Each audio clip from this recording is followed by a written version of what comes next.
All right, question 11. Such an awesome question. This is such an amazing question. So I think that this is a very easy question to overcomplicate because it looks very complicated. So let's just make this a bit easier first, right? So suppose instead of saying that the sine of x is some long ass polynomial, suppose I just said that the sine is equal to a line. This would mean that I could write the sine of x equal to some line like mx plus b.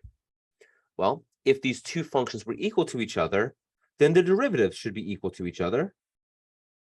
So if I did this, the derivative of sine would be the cosine of x.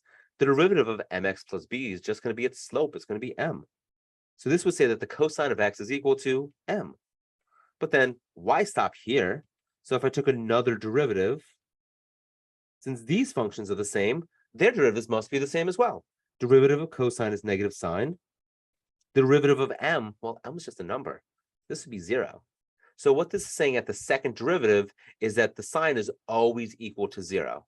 And that can't possibly be the case, right? Because we know the sine is not always equal to 0. So this is some sort of logical like fallacy. So it's the same idea if we just had a longer polynomial. It just looks longer, right? So suppose I said that the sine of x is equal to some finite polynomial with n terms, right? So a to the n minus 1, x to the n minus 1, plus a to the n minus 2, x to the n minus 2, plus all of some junk, the second term x squared, plus a1x, plus some constant. We could do the same thing. We could take the derivative of both sides, because if these functions are equal to each other, their derivative should be equal. So we're going to get the cosine of x equals, well, we're going to get something ugly, right? N times a sub n, x to the n minus 1, plus n minus 1 times a to the n minus 1, that coefficient, x to the n minus 2, plus blah, blah, blah, blah, blah, 2a2x plus a1, and that a sub 0 goes away. You probably see where this is going. I could take the derivative again, right? If I take the derivative again,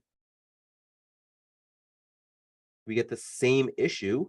We get negative sine of x would equal n times n minus 1, a sub n, x to the n minus 2, plus n minus 2, n minus 1, a to the n minus 1, x now to the n minus 3, plus blah, blah, blah.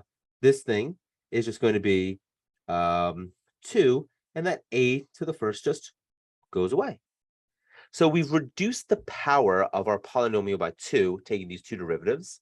So I could do this again, and I can do this again, I can do this again, I can do this again, I can do this again.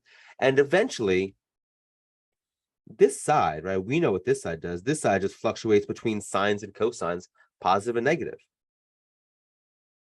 So this is always plus or minus sine of x or plus or minus cosine of x. But eventually, this side is going to equal 0. So once we've taken what? Once we've taken n plus 1 derivatives, it goes away. So at some point, we reach this logical fallacy that the sine or the cosine is always equal to 0, which we know isn't true. Since we know that's not true, we also know that the sine could not be some sort of finite polynomial.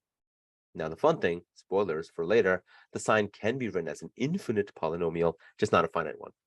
So that's that question.